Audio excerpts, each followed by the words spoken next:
Does humor help you navigate challenging times? I think so. It helps me make light of things for sure.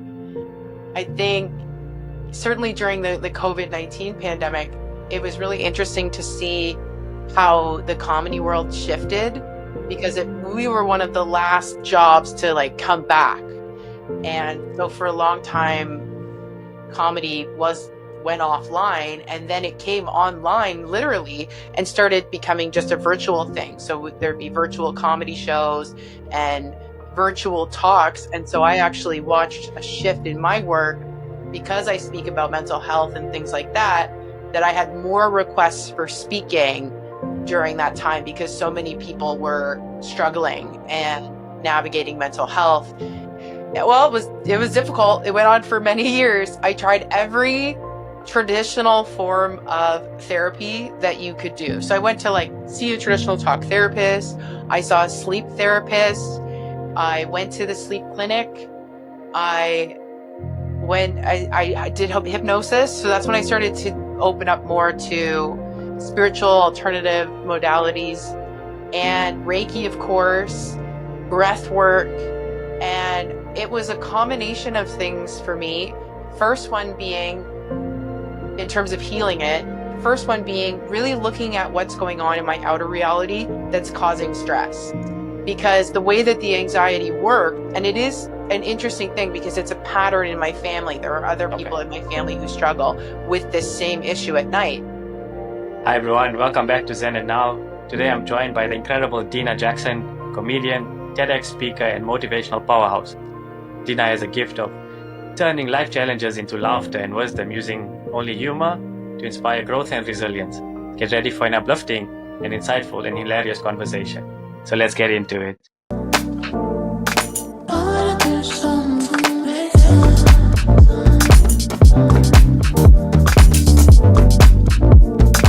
Welcome to the show, Dina. Thank you so much for having me, Keishan, and thank you for that introduction. That made my heart feel really warm. Thank you. I try to ease my guests into the conversation, giving them the 5 minute elevator pitch, so to speak. I love that. Well, I hope the listeners are good and they're sold on the pitch. I hope so too. So Dina, let's take a listen on to your journey.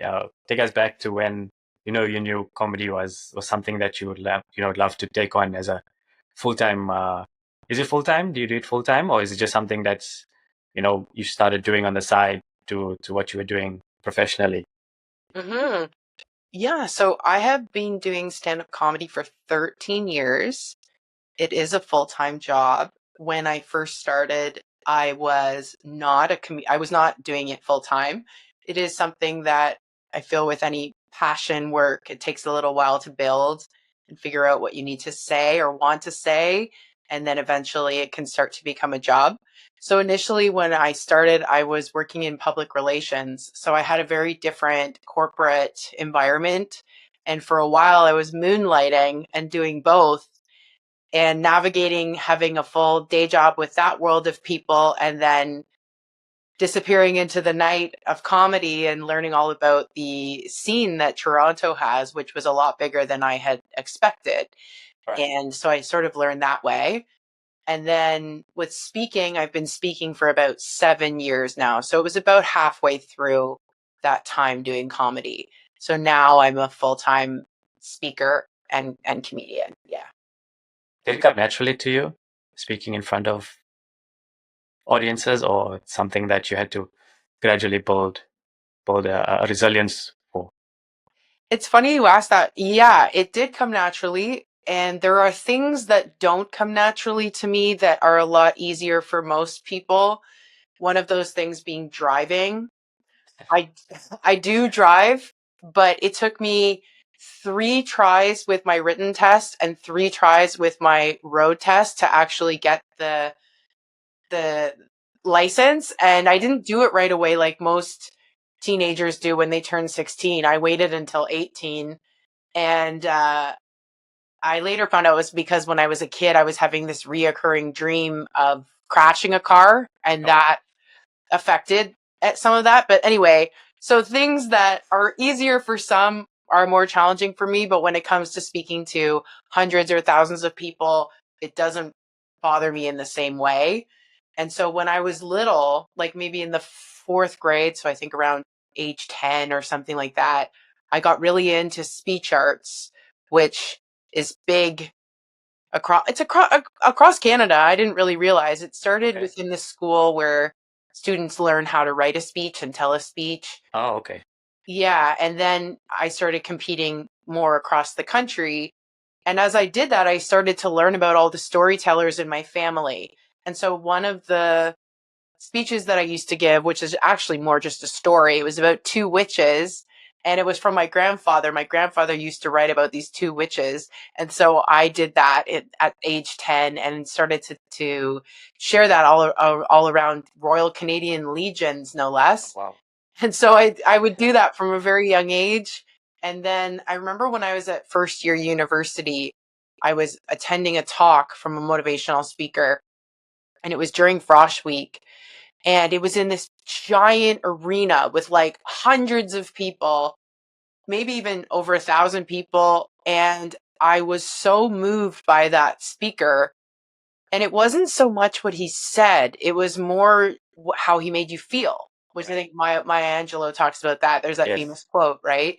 And I remember being in that room, and he was talking about the university experience and to really embrace the moment and don't just go and hang out with your high school friends, like go and meet, embrace where you're at now. And it was Yeah. a great, yeah, it was a great message, but it was more about the energy that he was sharing. And so that was almost 20 years ago, and I still remember that feeling. And in that moment, that first week of school, I was like, that's what I want to do. And probably could have saved me the next 4 years of university. But yeah, so to answer your question, yes. And it always kind of felt like this thing that seemed really alien from everything else I was doing, but it was something I was able to do. Yeah. Yours is the transverse of everyone. Everyone has a bit of anxiety when they do a bit of public speaking.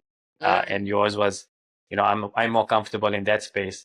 So I think what you said was very important is you have a generational talent that is passed on, probably. I won't say from the East End witches, or the Salem, like they say, the Salem witches days, but but no, it's These were good witches. The ones like okay, okay, they were called Spellowitch and Wanda, and they were like okay, really light, and they were silly and funny. And no, okay, it was a funny. okay. It was a Yeah, fun. in my mind, when you say witches, it goes to Yeah, no, no, no. medieval They were times. like light witches, white witches. They weren't like they were funny. They kind of picked on each other. They were more like two sisters. That was more the vibe. Not the hocus pocus type. No, not even that. More so just silly and Right. funny. And, But I and understand why your mind went there for sure. yeah, yeah. I mean, growing up watching those movies as well, it's quite hilarious in a way, the way they depicted the story. And they are the dramatic type uh, storytellings, but I get where you're coming from. Yeah, yeah, and I think it's really fun to learn about various people's stories and how they got to where they are. I think it's lovely that you showcase that here on your podcast because we end up finding Yes. commonalities and where we can connect and what's similar for us, which is Yeah. really nice. Speaking of commonalities, does uh, does humor help you navigate challenging times? I think so. It helps me make light of things for sure. I think certainly during the COVID-19 pandemic, it was really interesting to see how the comedy world shifted because we were one of the last jobs to like come back. And so for a long time, comedy went offline, and then it came online literally and started becoming just a virtual thing. So there'd be virtual comedy shows and virtual talks. And so I actually watched a shift in my work because I speak about mental health and things like that, that I had more requests for speaking during that time because so many people were struggling and navigating mental health. And so it was really interesting to watch that sort of morph and change. But having comedy has definitely been really important just in anyone's life, because if you take life really seriously, then it is going to be really serious. It's going to mirror back to you whatever you put out. And Yeah. I don't subscribe to life being too Yeah. serious. I mean, we have one life. It's meant to be lived. It's meant to be enjoyed, it's meant to be embraced, and to be in the present moment. Like we hear people talk about that all the time, but then when you actually make you set the intention to do that, beautiful things happen, and you Yeah. realize that you don't need whatever's going on in your anticipated next moment or the past to enjoy what's going on right now. Yeah, 100%. I think you make a very important point is we get stuck in our head of what is not happening or is about to happen or we think is about to happen, and we forget to live in the present moment, and we lose that moment, and when it passes then we regret, I should have been, a little more present today, and I lost out on that moment. But it comes back full circle to you as a person. Like, how do you depict life? Do you see it, do we see things as, oh, life is a struggle or life should be meant to be lived? And I think, and I think with humor, we tend to get into a light of light, so to speak. Mhm. We forget all about our troubles and we just make light of the cognitive side of, yes, life is meant to be fun, joyous, and in that moment you forget about all the troubles that you're going through, but also you learn, okay, things are not so bad right now. Yeah, exactly. And you get to a place where you realize, oh my goodness, this whole day I was taking myself way too seriously. Like you just think about when we get into that Yeah. focused way of being where it has to be like this, and then later you realize, oh, I don't need to approach life like that at all. I can actually just be a little bit more relaxed. I can take a breath. And that's the cool thing too, is that you can shift that in any moment, right? And of course, something like laughter will help you do that. It really disarms people. That's one thing that I see a lot. And because I'm speaking on topics like even when I'm doing my stand up, a lot of my stand up is around mental health, Okay. wellness, therapy, like same kinds of things that I speak about in my talks. But you can talk about any issue and you can look at the lighter side of it. It doesn't mean that you're not taking the situation Yeah. seriously, but it means that you're approaching it in a lighter way and in a way where more people are going to be open to talking about it and not Yes. become so closed off. Yeah. Mhm. Yeah. It also becomes a coping mechanism of how you deal with your current situation, or the anxieties or whatever you're experiencing at the time. And sometimes somebody would just need to say, hey, maybe I can take that on board for myself, Mhm. instead of, because we're all learning what works for us all the time. Not everything works, and coming across something that's unique, at the time you'll be like, hey, this makes me feel better. And listening to, I'll share a story with you. And Yeah, you know please. tra- so we love, I mean, coming from South Africa, we love Trevor Noah. It's funny as hell. And Mhm. other South African comedians as well, Lois Ogola, like, and so on and so forth. And these guys, they speak about everyday troubles and struggles of the people that they interact with.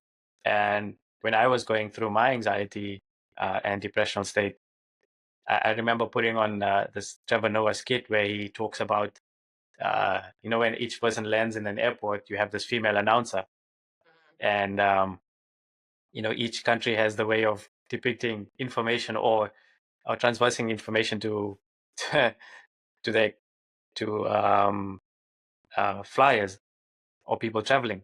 And he comes back to the South African airport, Johannesburg, and uh, I'm not sure if you understand. Like, if you listen to it, it makes sense, because when you come from that environment. And when he speaks, then he starts speaking like how the natives are speaking in South Africa. Okay. It brought that warmth of familiarity out, and I forgot everything that was going on, and Right. you just started, you just start laughing. It just brought so much joy that, hey, this is correct. This makes sense. Mhm. Definitely. And that joyful feeling is so much fun. And it's something that will shift us, like you said, out of any state that we're in before that, whether it's more of a neutral state or if you're in a negative headspace or whatever it is. That's why comedy is so powerful, because it actually shifts us in that moment right out. And then we realize how quickly that can happen.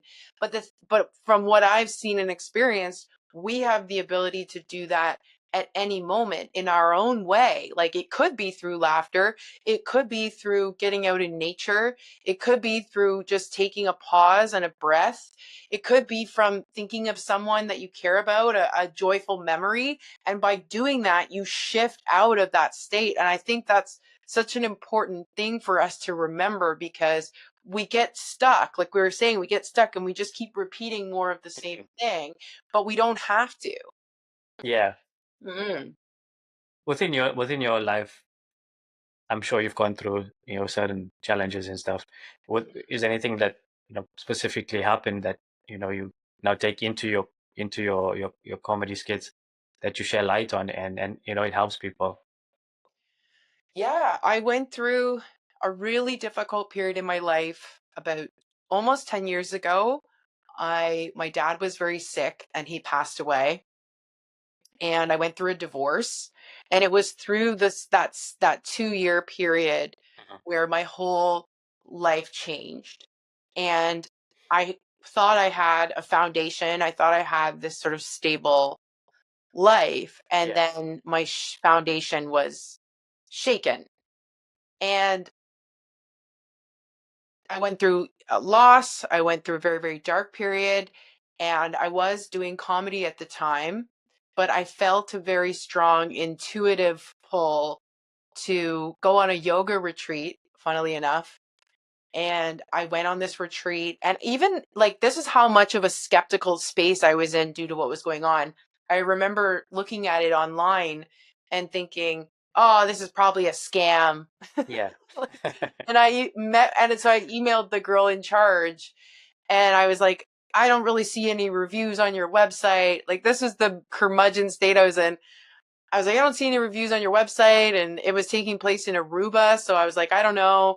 And she was like, no, it's real. I'm just developing my business. Yeah. So it's, we're growing. She said, if you like, I can meet you. I live in Toronto. I can meet you for a coffee. And so we met for a coffee, and she was lovely. And I decided to go. And then I had such beautiful revelations on that retreat.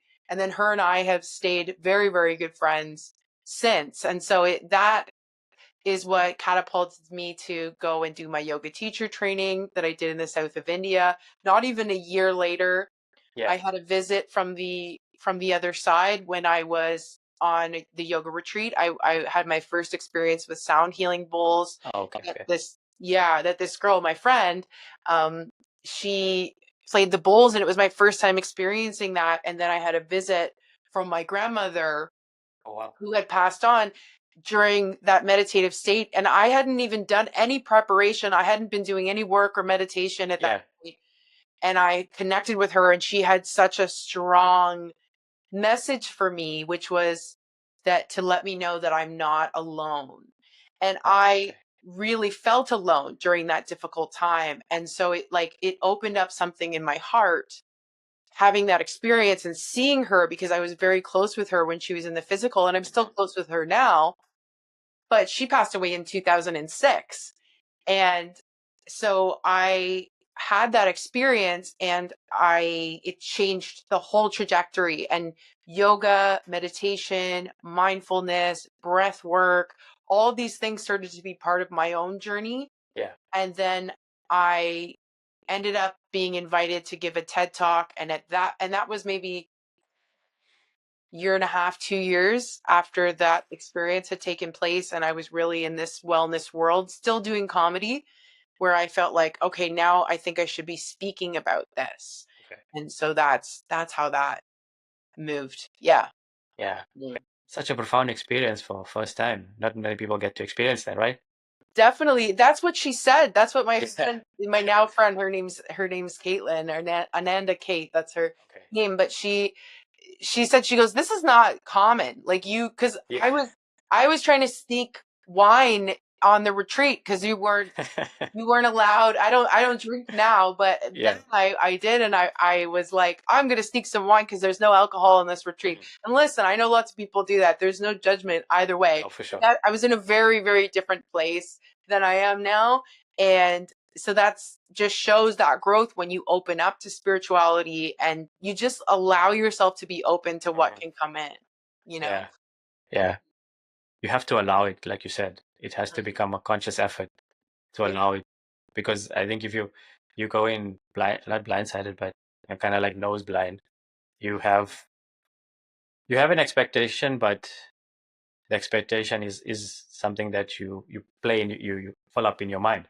Hmm. And when that expectation doesn't exceed, you kind of feel, despondent, you Exactly. know? And it's healing is not linear. And the world that we're in, the physical reality that we see around us is designed in a linear way. And Right. so when you can let some of that go, that's when things like anxiety, like you were talking about before, can help release as well. And that's something that I share with Reiki clients because I also practice Reiki. And what I share is that if you're not in a position where you're open to things that you can't see or feel or touch, smell, hear, then you may want to come back to Reiki at a different time Mhm. because it's opening up parts of your senses that may have been dormant for all of your life up Yeah. until now. And so if someone comes in for a session and they're really blocked, then not a lot's going to happen. Whereas if you make the decision and it really comes down to the person saying, yes, I'm open to any form of healing that's for my highest good. Yeah. Right. And I think when you can open up in that way, beautiful things can happen, miracles can happen. I witness miracles every day, but I have to get myself into a state where I can receive those miracles because they're happening for all of us all Yeah. the time. Right. Yeah. Hmm. Yeah, I agree with you there. It's you also have to be, as a practitioner, open to Hmm. receiving from the other side as well, because you are the one transferring the message on to your student or to your client. Hmm. You also have to receive, because if you block the message, it's not going to also you're not going to be able to transfer that back to your client, and that's where the practice then breaks down. Exactly. And so it's an agreement on both ends, and it's Both also spiritual agreement. planes. Exactly. And it's an agreement, yes, on the spiritual side, on the practitioner side, and the Yeah. recipient side. And it's an understanding that, first of all, there's no time in spirit realm.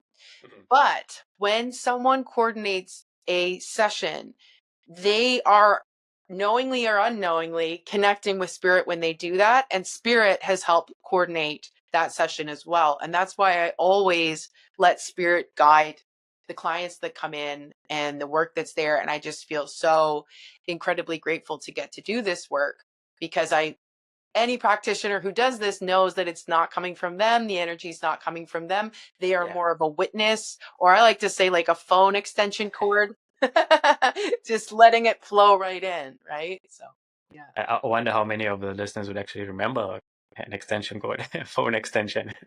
Oh yeah, that's true. Oh, I mean like like the Apple chargers like that you put. Oh, okay. I thought you meant Yeah. like the olden day phones. We needed, But yeah, and even, phone works too. yeah, it's still a line of communication. Yeah. Exactly. It's still that connector, which is Yes. essentially you're that piece. You're Yeah. that channel. Yeah. I'd like to share something with you. When I did my first Reiki practice, Hmm. obviously I was introduced to it very late on in my life, but when I had to actually start dealing with my inner demons and, with all the stuff that was a bit plugged, I was a bit apprehensive, yes, because obviously you kind of like think, why, how is this going to help me? Because it's everything sitting in my mind. Hmm. But as soon as I like went to my first session, I felt really light afterwards. Hmm. I obviously I couldn't explain the feeling because I didn't go with an expectation of. Uh, to be honest, I didn't know what I was going into. I was Hmm. just being told. My wife actually introduced me to the practice, and when I came out of the session, I felt like, okay, this is something that, it's not abrasive. There's no physical touch involved. It's just energies. I mean, we've lived through energies all our lives. Coming from the Hindu faith, we brought up with certain values and practices that we continuously tapping into the spiritual realm, asking for guidance from our gods, Hmm. And when I did my first Reiki session, then my mind started to open up to invest or to like research other non-abrasive techniques, and then hypnotherapy and so on and so forth. But I found Reiki to be really uh, aligning Hmm. for me, to bring me back to center, because I've always like strayed. When I get too ahead of myself, I kind of like ride that wave, and I forget that I also need to stay grounded. So I let myself go a little, and sometimes get into trouble with my thoughts and my actions before. Whereas now it's a little less. It's still a work in progress, but much more mindful of the fact that, okay, I'm getting ahead of myself. I need to rein myself in, and that's where Reiki really helped me with just not just being aligned chakra wise, but also mindfully to be aware that some of my actions are a bit astray, and I need to come back. That's beautiful.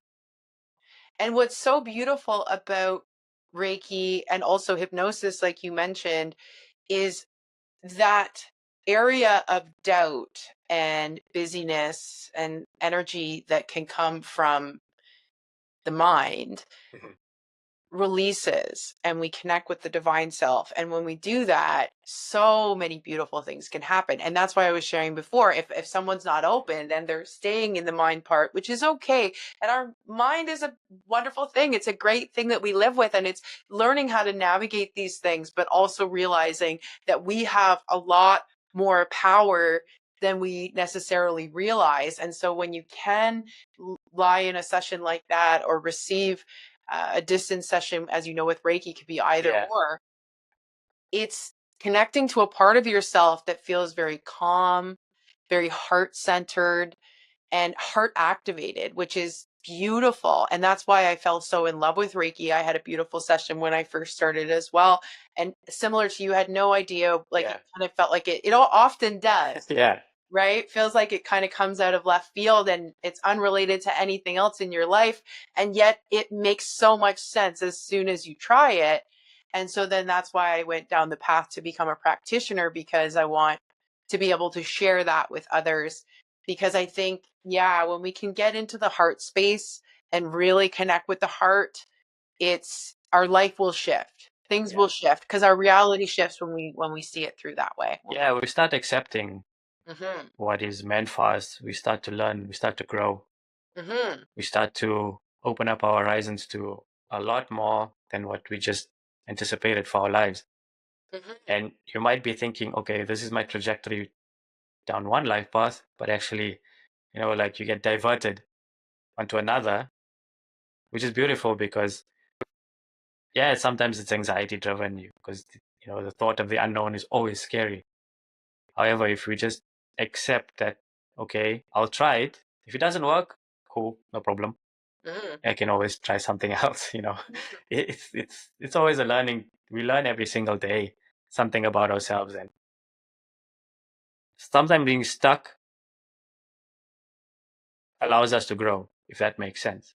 If you Definitely. accept, if you accept it, only if you accept that you're stuck and you're willing to grow. I think that's a beautiful point, and I completely agree. And I think that if you can change your perspective on that feeling of being stuck, because we all know it very, very well, and if you can accept it as an opportunity for growth, then this expansion can happen. And it's such a beautiful, freeing thing to realize. And so with something like anxiety, I've shifted my opinion, or the not opinion, my view part, my heart-centered viewpoint around anxiety, because similar to you, spent many years challenged with anxiety, especially at night. It was really affecting my sleep patterns and teeth grinding, all that stuff. And when I now I look at it as, oh, anxiety is actually energy trying to come in, and I need to expand so that that Interesting. energy can come in, and that energy, once I allow that and I allow that shift to happen and trust that this is part of the growth, then that's when miracles can happen. Yeah. That's when we How come. did how did you feel when you first realized that you had night anxiety? And what was your experience with night anxiety? Because I don't think a lot of people would actually know how to manage it or navigate it or even know if it's a thing. Well, it was difficult. It went on for many years. I tried every traditional form of therapy that you could do. So I went to like see a traditional talk therapist. I saw a sleep therapist. I went to the sleep clinic. I I did hypnosis. So that's when I started to open up more to spiritual alternative Right. modalities, and Reiki, of course, breath work. And it was a combination of things for me. First one being, in terms of healing it, the first one being really looking at what's going on in my outer reality that's causing stress.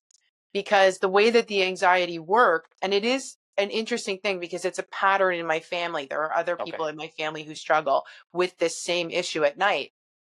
And like, I don't have it now, which is amazing. Oh wow. Okay.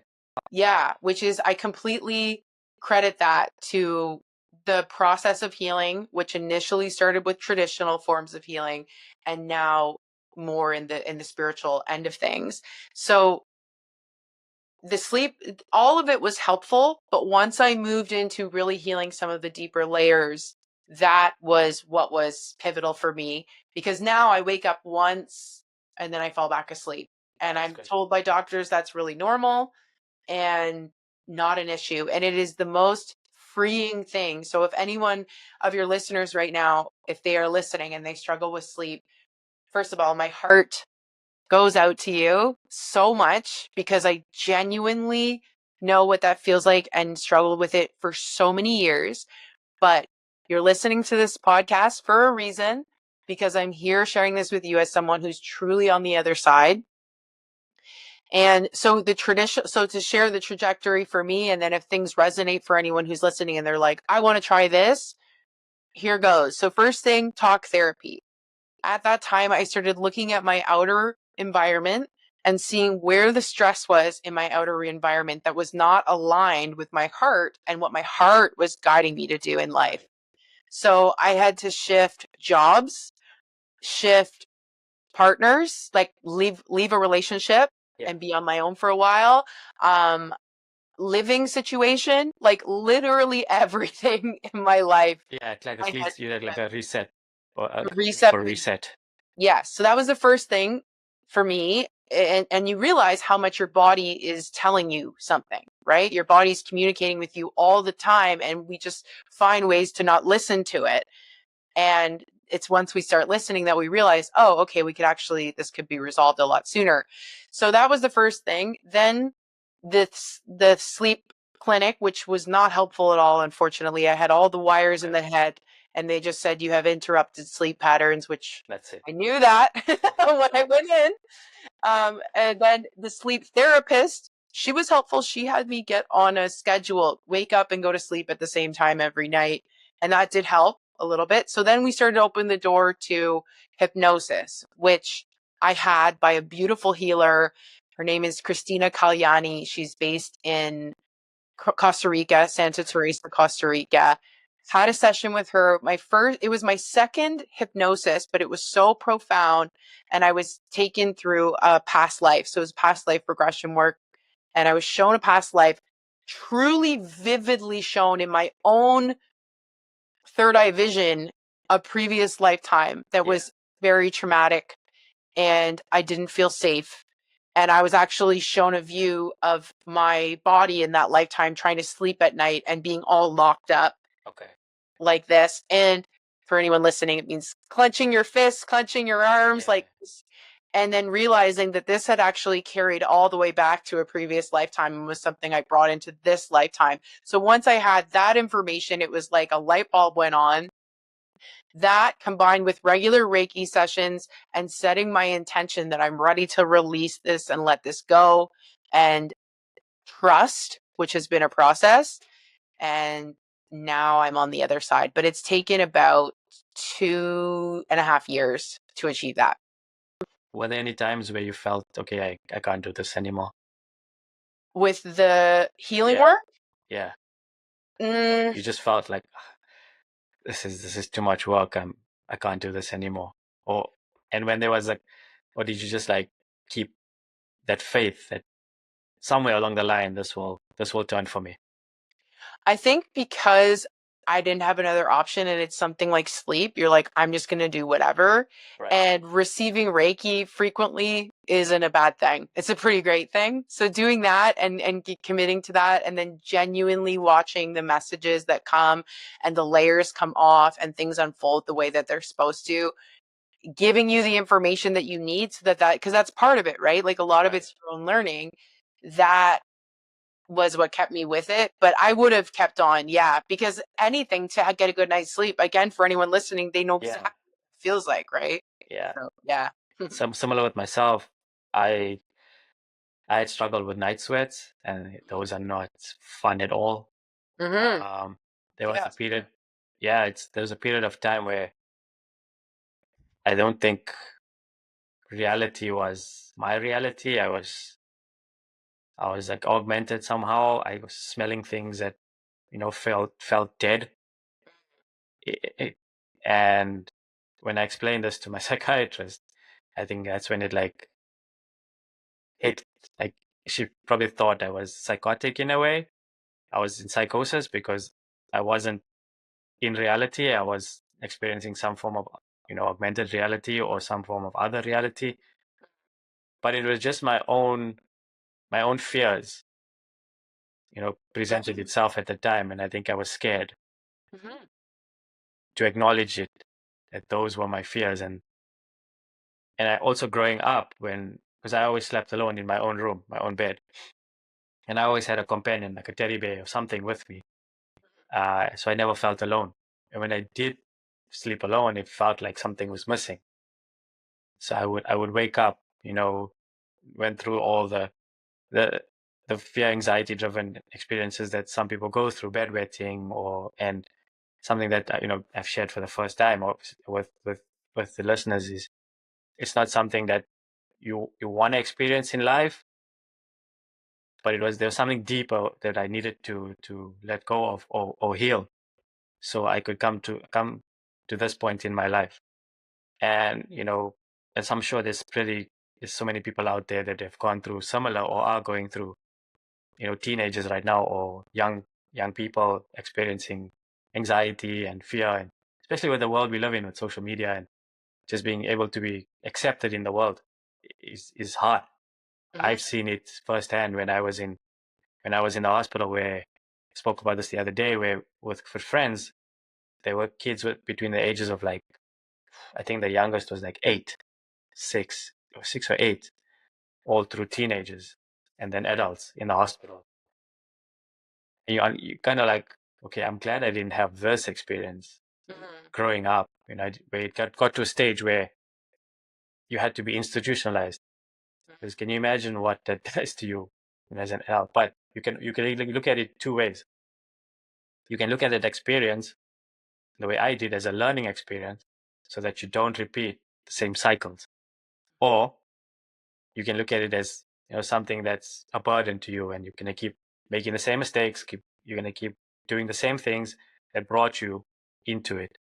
So my point, going back to you, is that you accepted that this was part of your life, and you made a positive change to do something to where you are right now. And so did you. And it's interesting what you were saying about, if you look at it as a burden, if you look at something as a burden, then that's exactly what it is. And it's not going anywhere. Yeah. It's going to keep being a burden. It's going to keep sitting on your back until you deal with it. And just to your point, like, our bodies are constantly telling us things. And it's my belief and understanding that our bodies are connected to the divine. And so when we can listen to that, and understand that and really listen to what the body is saying, beautiful things can happen. But I didn't do that initially with the sleep. I would fight it. I would look for the easy answer initially. Don't go anywhere. We'll be right back after this short break.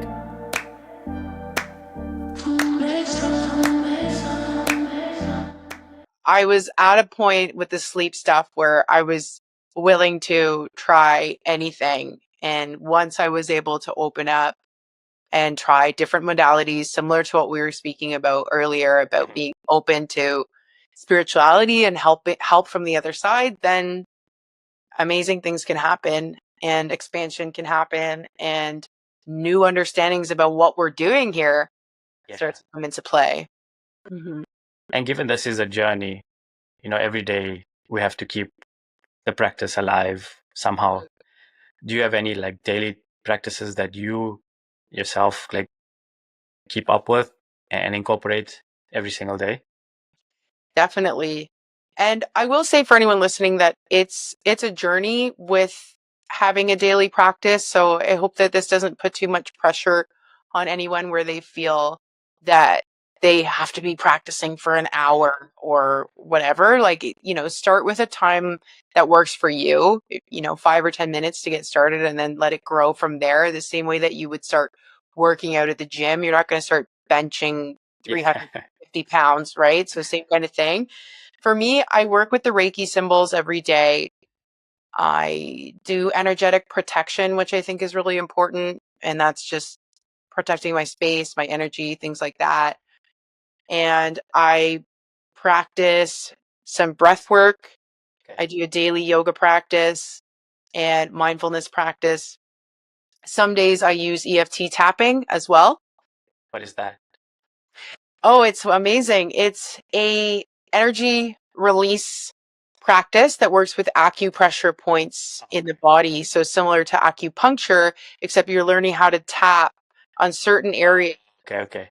And then you start to find out ways to release stress and shift energy. And then you can start by releasing and then saying positive affirmations.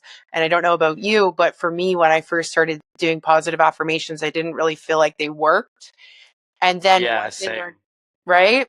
And then once I learned tapping, it was like, oh, because you're actually shifting what's going on inside as you feel that wall coming up. You're actually tapping on that wall. So it's about shifting your perspective. But yeah, it's amazing. I love EFT. Mm-hmm.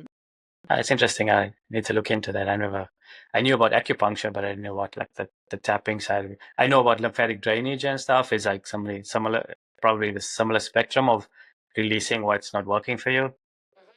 Yeah. I mean, I went through, I mean, as a sports person, when the lactic acids start to build up, when you're like at the stage where you're like performing, it's similar like that, where you gotta like get all those toxins out of your body, so to speak.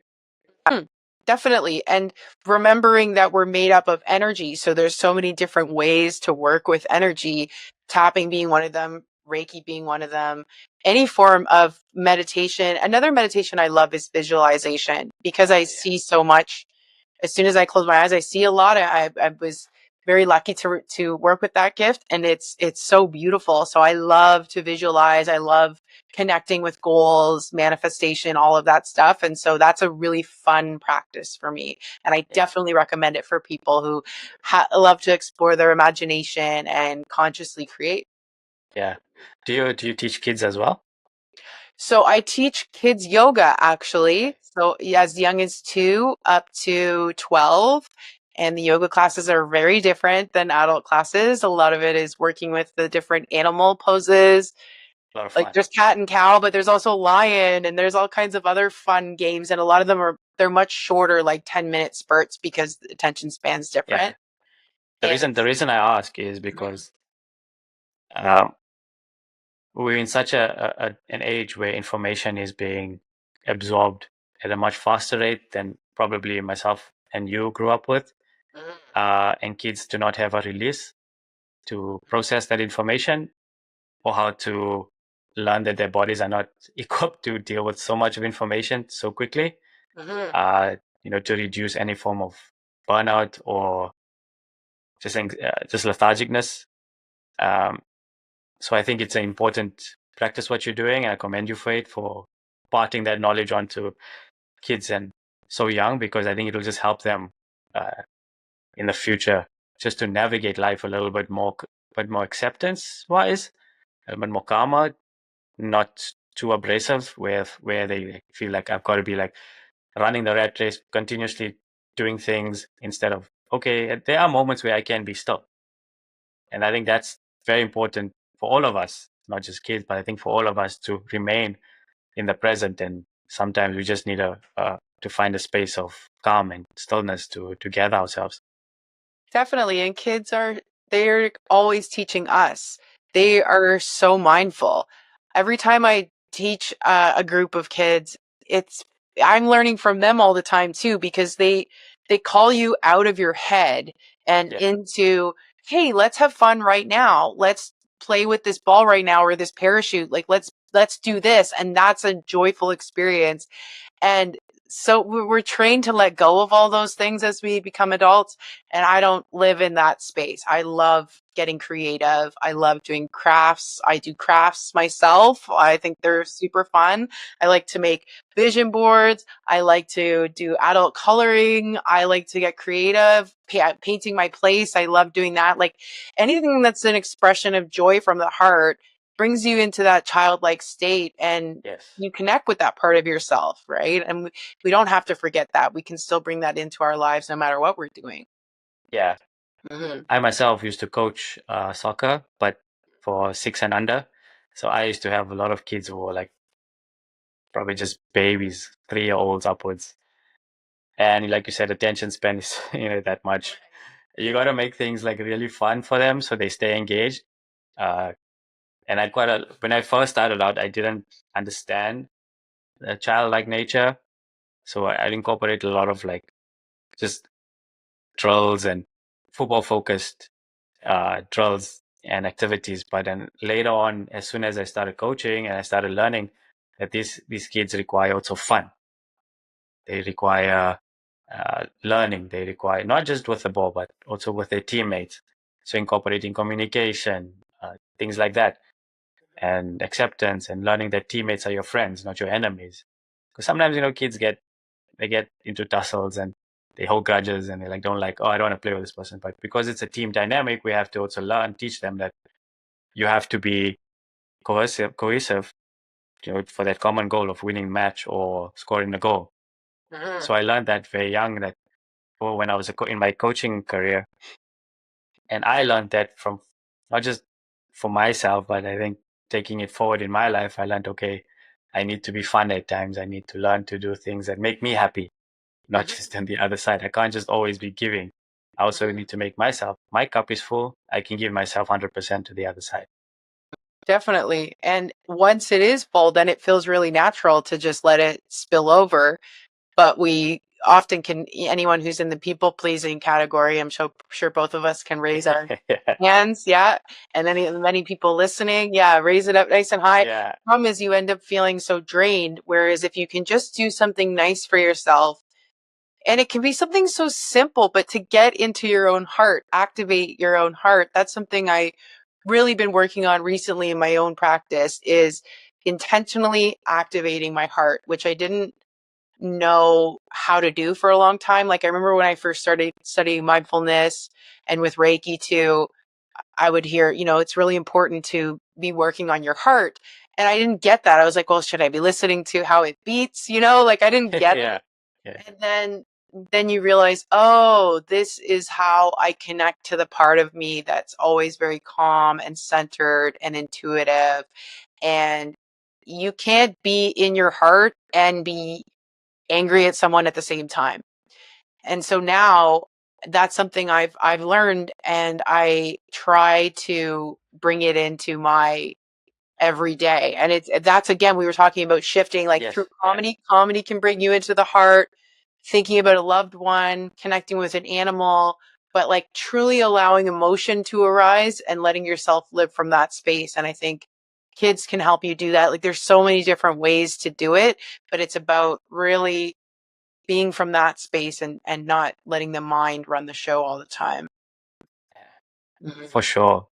And has your mindfulness practice improve your comedy appearance and your comedy work? Yeah, definitely. It's helped with the way that I deliver things on stage, having more awareness and becoming more aware of the audience as well, and my reaction to the audience. And working with energy does too, because a lot of comedians don't realize they're working with energy all the time. Speakers are as well, because you can tell right away if something's going on in a room. And we all know that. We all know that feeling of walking into a room and it feels like something bad happened in that room, or Right. the opposite, something really good happened. Maybe there was just a wedding in here or something. We can feel that. And so performers are constantly working with that.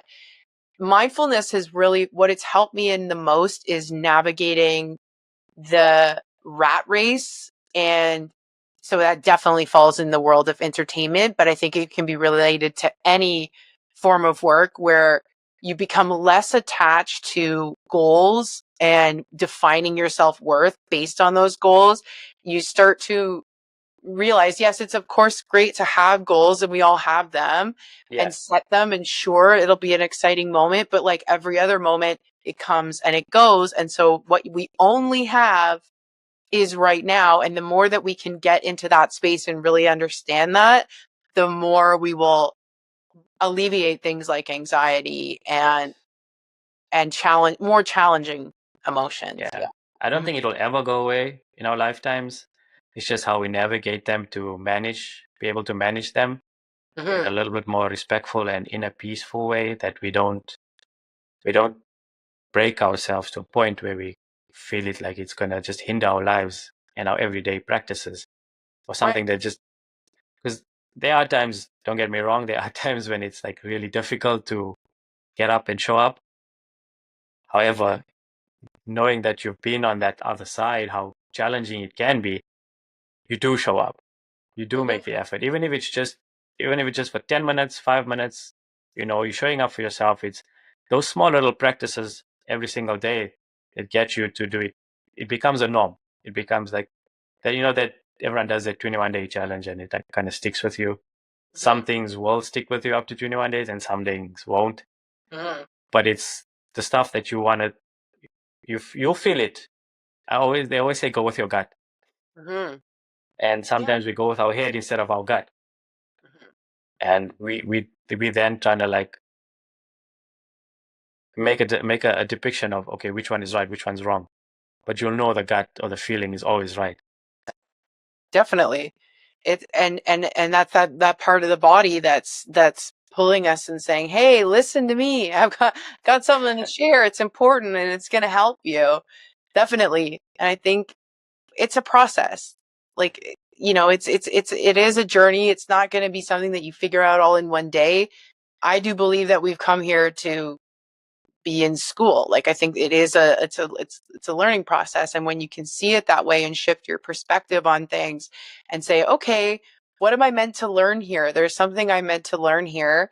And what can I learn from this? How can I evolve from this? Like you were saying before, like moving out of that stuck feeling and trusting that this is actually part of your growth.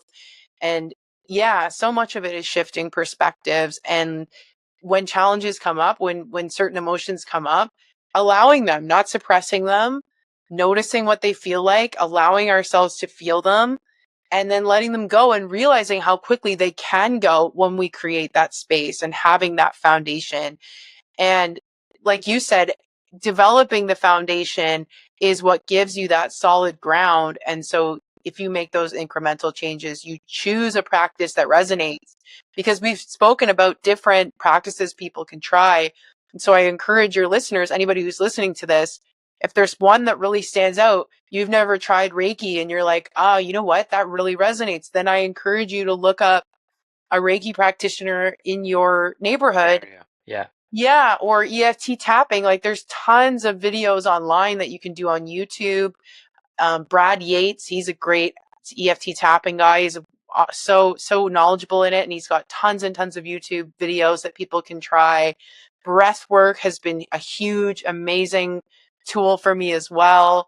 Yoga, of course, meditation, mindfulness, like all of these things, for some people, one is going to resonate more than another. And so, but one can also be your doorway into these other practices. For me, my doorway was yoga. What was yours? I think one mine was being active. Being active. Okay, awesome. And then feeling that. Yeah. Yeah. Mm-hmm. Yeah, I've always been an active person. That brought me the most joy. Mm-hmm. When I stopped doing it, there was something missing from my life. I Mm-hmm. knew, I needed to be active. Mind body movement was very important for me, and if I don't incorporate that into my daily practices, something feels like it's missing. Okay. Yeah, And then that allowed you, because you felt all of the endorphins and the little door yeah, open, and you were like, oh, okay, now I feel like I'm in a position where I might be ready to look into this Reiki stuff or this meditation stuff or whatever it is. And then one door opens and then a window opens to something else. And then, oh, you're getting a view of another thing. Oh, that's hypnosis sounds cool.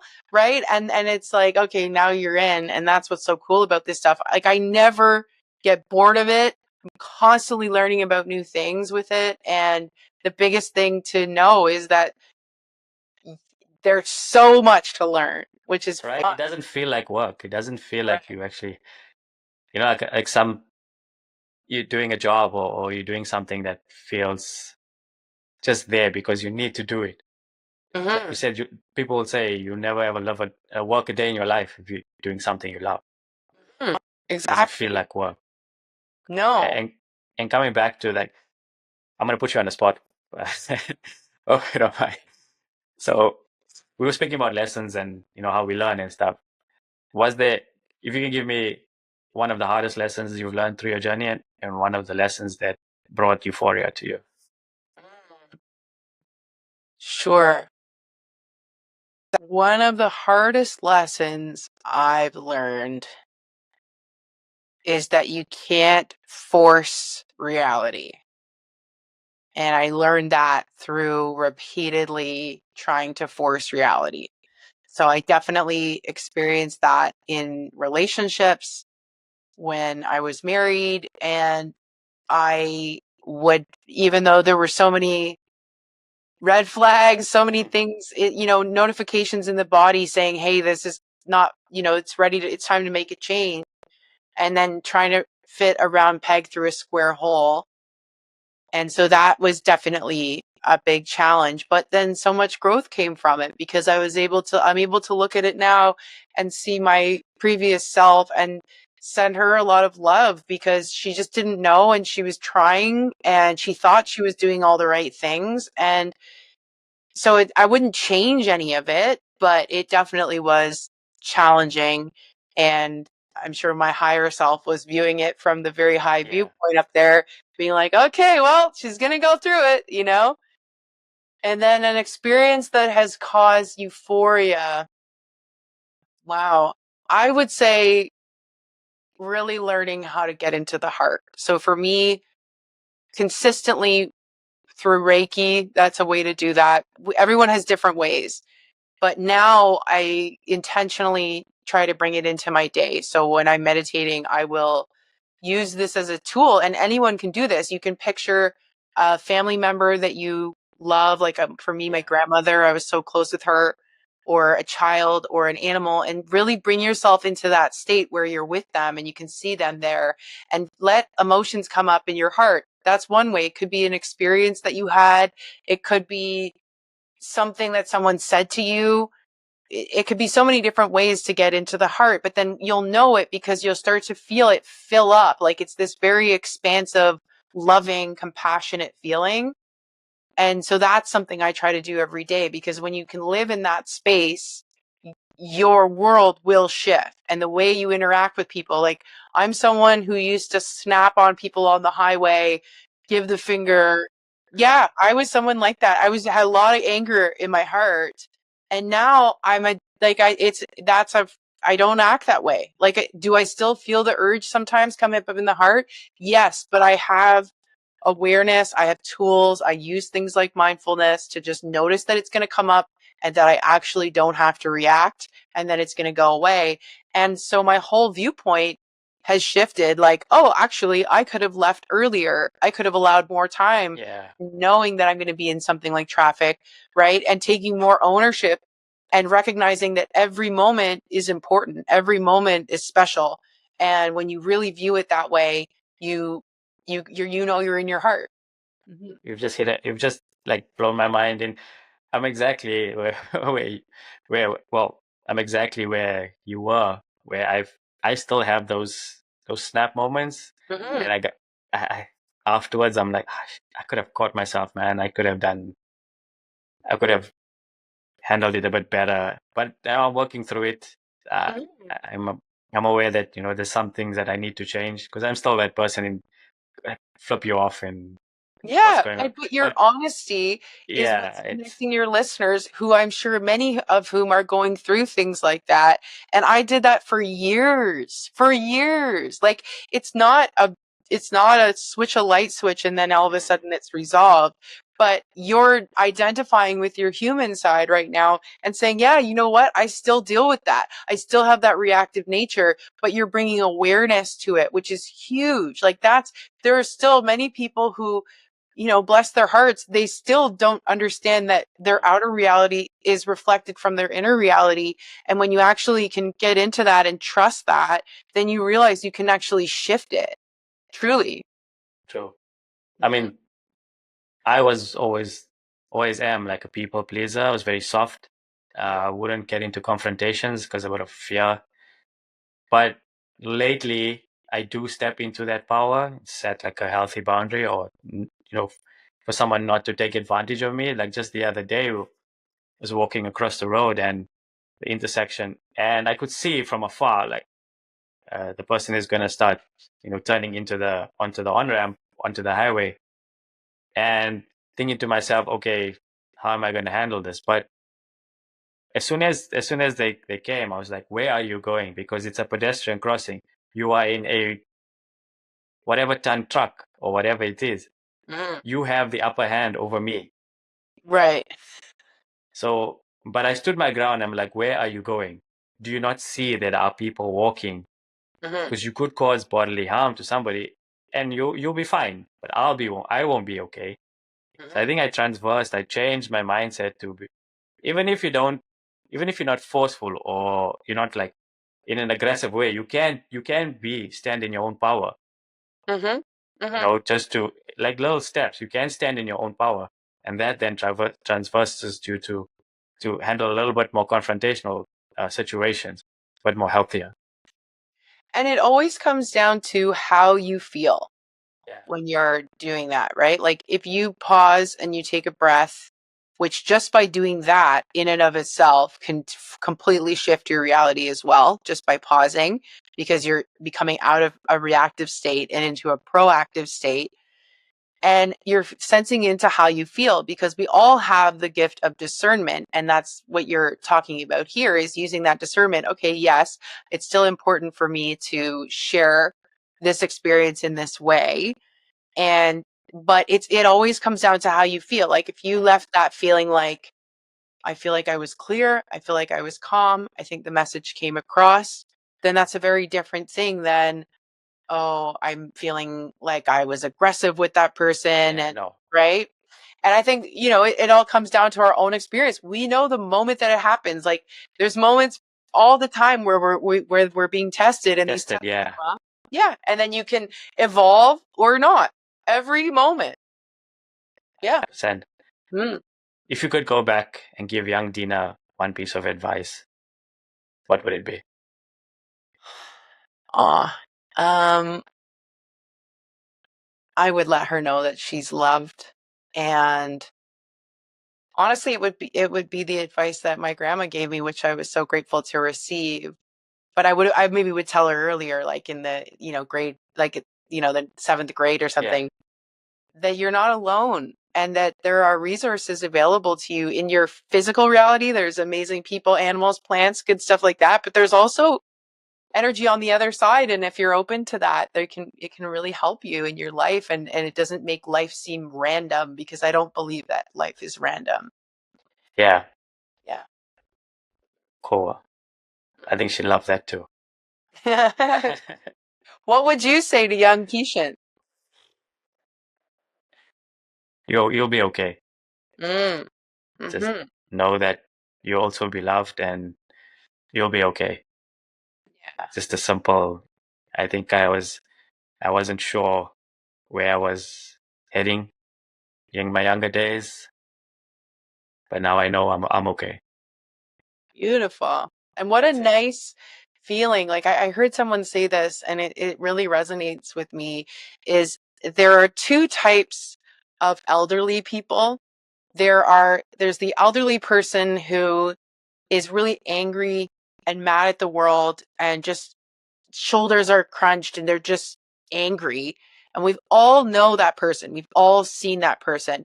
And it's almost like we have this physical reaction where we don't want to talk to them because we don't want to upset them and we don't want to cross their line essentially. So there's that kind of elderly person. And then there's the elderly person who is calm and wise and they have amazing stories and we're just drawn to them like bugs to a light. We just want to hear their stories. We want to talk to them. We want to connect with them.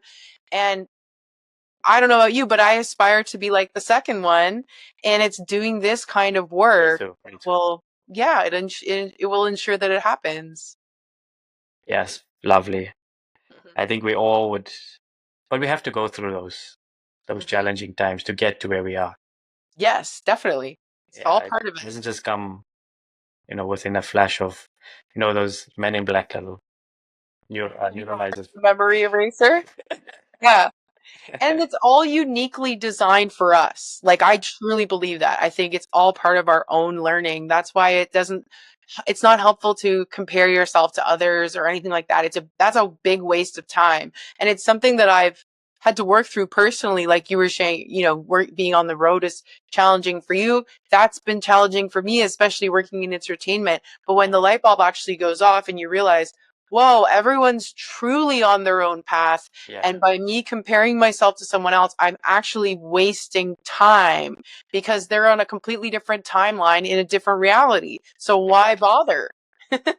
And we're all then just like meshing our energies together and is creating this atomic bomb and it goes up. No, Gina, thank you so much. I appreciate you sharing that. Any future projects or anything that you currently, you're currently working on, you could share with us? Yeah, I actually just finished a book, which is really Amazing. exciting. Yeah, so I just finished the draft. So we're in the editing phases right now, but I'm hoping to have it ready up to go by the fall. And it's called Self-Help Me. And it's all about these things that we've talked about. So it's my own personal story, which was a live show talking about my journey with these practices, all of the challenges, but using comedy and storytelling to tell the story.